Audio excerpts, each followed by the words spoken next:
Good day to everyone, parents, students, and staff. This is your principal, Wayne Lepard. Today is Friday, August 21, 2020. This is your DGF High School Rebel Pride announcements. As your principal, I am so excited to have our students return to school. Things will look differently this year with new construction building projects on site and COVID-19 protocols. So I will review quite a few things for parents and students to prepare you for your return to learn at DGF High School. Bear with me as I set up a presentation for you to follow along with me.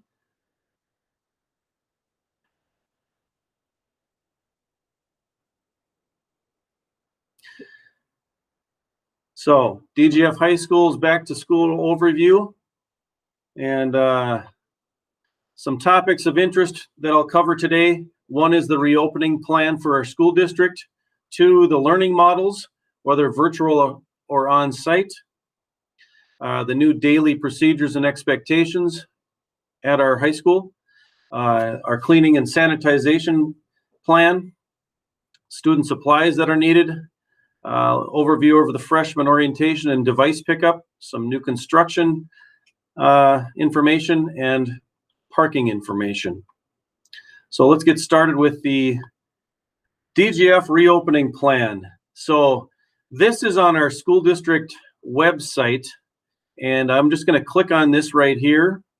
And when I have it available on our website, when I make this PowerPoint available on our website, you'll be able to click on this. And so I'm going to click on it now, and you'll see where it is on our district website, the 2020 reopening page. And so I will open this up right now. And I'm just going to go through a few of the pages to highlight things that are related to the high school. So if we go to page 4,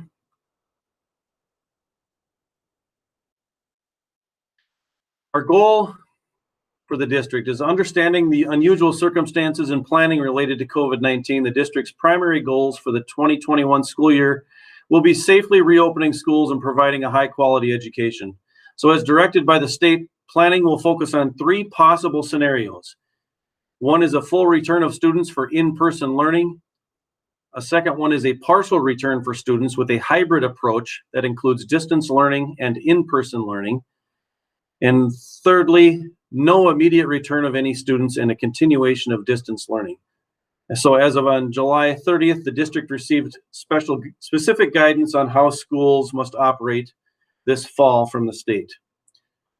Page 5, the district leadership cabinet and site leadership teams have been working collaboratively to plan for safely reopening schools. The primary focus areas include health, safety, and operations, instructional models, student support and engagement, and activities. We're going to scroll through and move on to page 12. So moving between models, I spoke of 3 models: the in-person learning, hybrid learning, and distance learning. And I'll talk quite a bit about this in the next couple slides here. Schools may need to move between models based on a positive COVID-19 cases within the community or our county, Clay County, or individual schools. Students have learning opportunities available each day in each of the scenarios. Each student will have a contact with their teachers on a regular basis or daily. So talked about the county. So Clay County and every county across the state is basing the movement between models according to cases. And you can see the learning models based on cases. So we're in-person learning for all students with 0 to 9 cases. 10 to 19 has in-person learning for elementary students, hybrid learning for secondary students. And this is where we fall currently right now. And this is our plan as we start school, with our elementaries being in-person and the middle school and high school being in a hybrid model. And you can see how it can move up and down based on the numbers of cases in the county. Slide 14 again, our current learning model I just spoke of, in person for the elementary, K through 5, and middle school and high school will be hybrid learning as we start school. The hybrid model, the return to classroom. In this scenario, students will return to the classrooms at 50% capacity and 6 feet social distancing. Devices and access, students may use district device. Home internet access is necessary. Optional learning with virtual. Students and families who are not comfortable will be provided a virtual option. Ongoing communication from school to staff and families will occur. We're going to go to slide 19, just describing the hybrid learning model for middle school and high school. Again, hybrid learning operates at a 50% capacity and 6 foot social distancing. We are going to have at both sites, middle and high school, a silver group and a blue group. We're going to divide our students up into 2 groups. The silver group will be on Mondays and Tuesdays. The blue group will be Thursdays and Fridays on site. If you are not on site, you are still attending class, but virtually. And so students will all have class Monday through Friday, but 3 of those days, depending on your group, whether it's silver or blue, 3 of those days you'll be virtual or off-site. Wednesdays at the high school will be a half a day where you'll have a shortened schedule, and they are virtual as well. Otherwise, the schedule at the high school will be a typical 7-period day, and students will be checking in either on site or virtually, and attendance will be taken for those courses. We're going to scroll to number 25. High school students will attend their regular class schedule on Monday, Tuesday, Thursday, and Fridays. And then on Wednesdays, students will attend a shortened schedule in the morning. In the afternoon, students will have independent learning time and the opportunity to Google Meet with teachers for extra assistance. And so I'm going to leave the reopening document, and that was just highlights regarding the high school. So as we move on to the next slide, this is just a quick reference guide for DGF High School. And it refers more specifically to in-person, hybrid, and distance learning models. I'm just going to refer to the hybrid learning model for now, but you'll see that I have 6 topics: the learning model schedule, the instructional framework. We have the next slide, grading and attendance, and we have assessment and intervention. So I'm going to go back up to the first slide, learning model schedule. I just referred to that, the blue group and the silver group schedule, and 50% capacity. And it's if we ever go into the distance learning model or in-person model, all 3 models, you'll still have the same schedule in the high school, your 7-period day. No matter what, it's that schedule, Monday, Tuesday, Thursday, Friday. Wednesdays are still a 7-period day, but it's a half-a-day schedule. The framework, each lesson will include a variation of learning targets, video instruction for new content, live or recorded. You'll have Google Meets for instruction or communication. You may have breakout rooms for small groups. It'll be engaging learning experience and practice. You'll have formative assessments that include feedback and access to the teacher for questions. And that goes across the board in all 3 modes. For grading, it'll be back to the standard grading procedures and protocols that apply for DGFs in your student handbook. You can click on this icon right here, and it'll take you to the student handbook. The option for the grade no credit, as we had last spring, which did not affect your GPA, is not available anymore. It is our standard grading procedures. Same with attendance. Attendance procedures and protocols will apply for DGF students as they state in the handbook. At-home students must attend each class period synchronously or in real time via Google Meet in order to be marked present for class.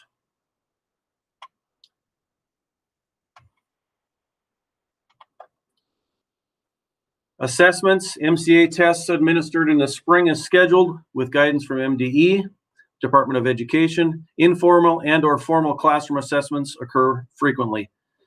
ACT And other tests like ASVAB, pre-ACT, PSAT testing will be administered during the school year. Stay tuned on how those will be administered. Interventions will be implemented as needed for identified students, or modifications or adjustments for distance learning may be available as needed. Continuing on, the site team and I had met and reviewed some things as the staff has for expectations for Google Meets and your behaviors as students. So you need to be on time at the beginning of each class. You need to be focused and engaged in the class. You need to follow teacher expectations. When your camera is on, as expected, you are expected to follow the school dress code, not be in bed, and all school rules will be followed and enforced. Okay, what you need to know, some new daily procedures and expectations. Face masks are required in the building as you enter. 6-foot distancing will be adhered to throughout the building. Water bottles will be a supply that students should bring to school, your own personal water bottle. Backpacks will be needed by students. That is a new thing this year. We have never had backpacks as a supply. We would like all students to have backpacks, as no lockers will be used this year. Okay, no lockers. You will need a backpack, and you will carry those backpacks from one class to the next. Hallway walking, 6-foot distancing, right side of the hall, those will be the expectations. Sanitizing frequently, we'll be sanitizing the building and classrooms daily and more diligently on Wednesdays and Fridays. Hand washing will be very supported and expected by everyone in the building. There's a lunchroom schedule and location that'll be new for everyone this year. I'll go through that. It will be a closed campus this year. Sorry, senior high, 10th, 11th, and 12th graders. We're going to keep everybody on site throughout the lunch hour. We will be discussing with the NHS students and leadership about senior privileges, and that's yet to be determined. And parking will be different this year too, as well, with our new construction project still underway. So face masks are required in the building. As you can see by the signs, those are on every door throughout the building as you enter. Per Emergency Executive Order 2081 by Governor Walz, anyone entering the school building must wear a face covering.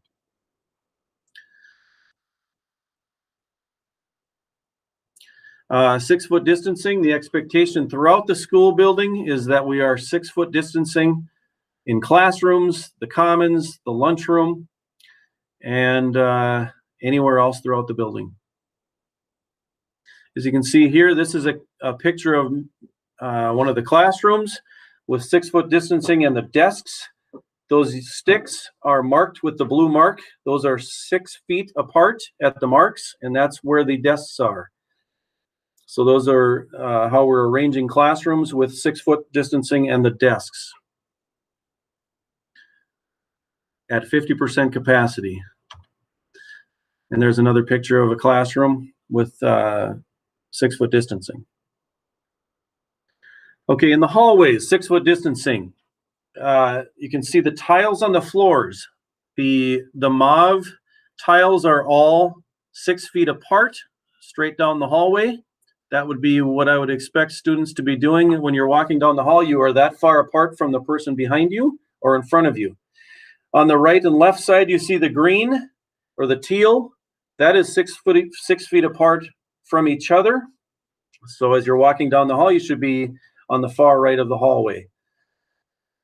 These are expectations that you've learned as a youngster in elementary school and middle school, and we can expect that to happen in the high school this year as well. Stay to the far right as you're walking down the hall, and 6 feet from each other in front and back. There's the beginning of the lunch line. As you come into lunch, we will expect the same thing as you would in the hallway, 6 feet apart. And we are going to be placing signs on the floor and on the walls as well that will mark 6-foot distancing.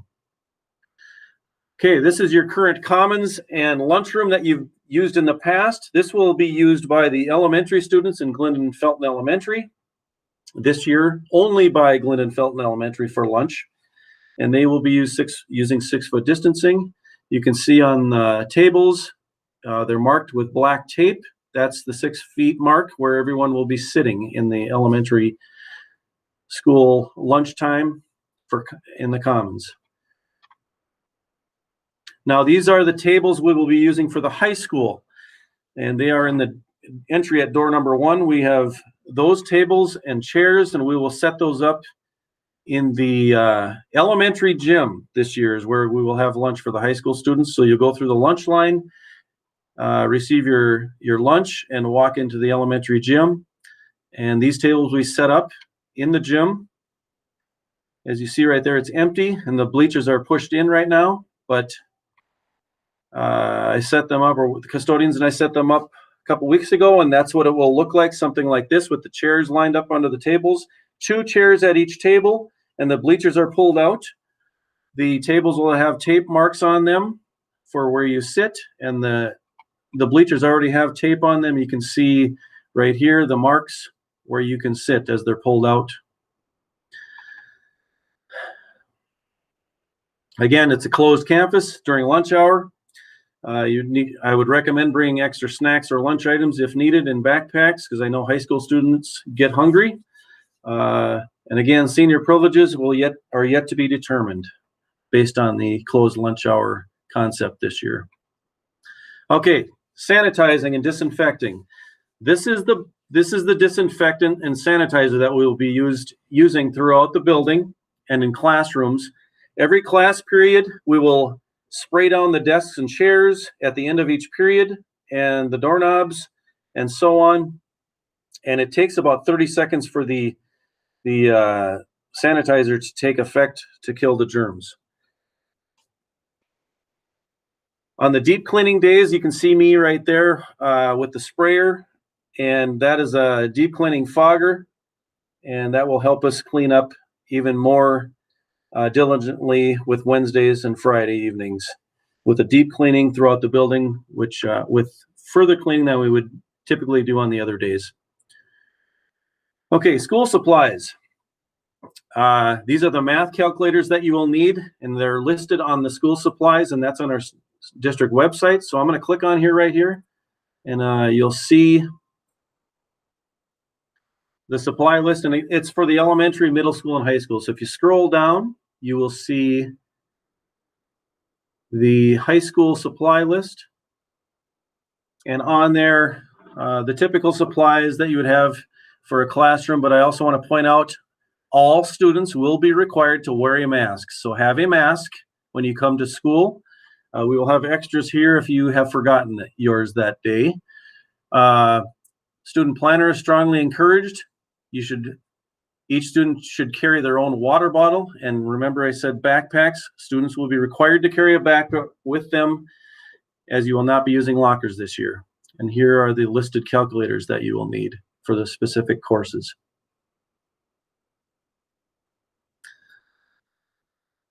Okay, moving on. Okay, the new building construction, the parking lots. You can see this is the back of the school, the west side. It's all tore up. They're still grading things out. And this is you can see the football field where that is. And behind the construction class doors. And keeps on going here. This is the student parking lot. That's a kind of a staging area for everything right now. So you can see there really isn't any parking at all. So we're looking at options which will likely not be in these parking lots as we start school. You may guess what direction we may be going in the beginning of the school year, likely over by the softball fields in that area. But that will be determined here in the next week or so, and I can give you more information as time comes. But there's a lot of action going on around the building, inside and out, with construction. You can see here a picture of the renovation project picture for the high school gym and entrance. which will be opening up a year from now. And back to that, you can find a whole lot more information about the building project on our district website. Okay, freshman orientation and new students. Wednesday, August 26th and Thursday, August 27th from 4 o'clock till 8 o'clock p.m. There will be a presentation with freshman counselor Mr. Wisco and Principal Lepard, myself. You'll have scheduled groups of up to 10 with the NHS students leading tours. Any questions, call the high school office. Laptop device pickup will also be at those same times and the same dates, August 26th and 27th from 4 till 8. Grades 9 through 12 students may pick up your laptop device during the freshman orientation hours. Go to the high school door number 1 for both events. Again, any questions, call the high school office, and we'll be glad to help you out with finding the information. Okay.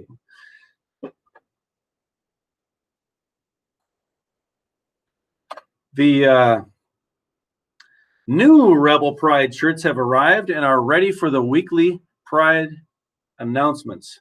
I am really looking forward to some more students and staff demonstrating and showing and wearing our DGF High School Pride. So just a reminder, there's the Rebel Pride. Get caught showing a Rebel Pride options. Always do your best, make good choices, have a positive attitude, be responsible, include others, encourage each other, be respectful to yourself, others, and property, help others succeed and learn.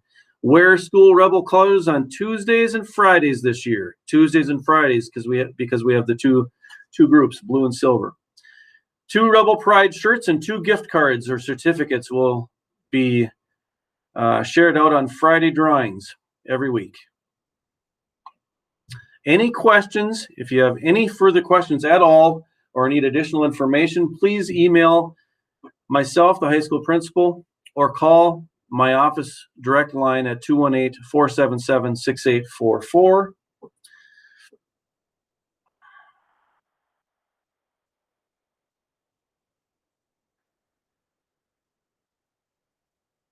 So in closing, be looking for several messages coming from the school district and the high school.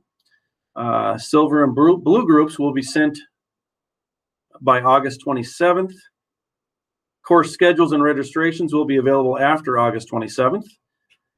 Our teachers and staff miss their students very much. I am proud of their efforts last spring and this summer in preparing for you to return, and we are all excited to have you back. You make the school run and you make the school energized. And so that's what we're waiting for. Welcome back, students, families, and staff. And finally, let's go Rebels.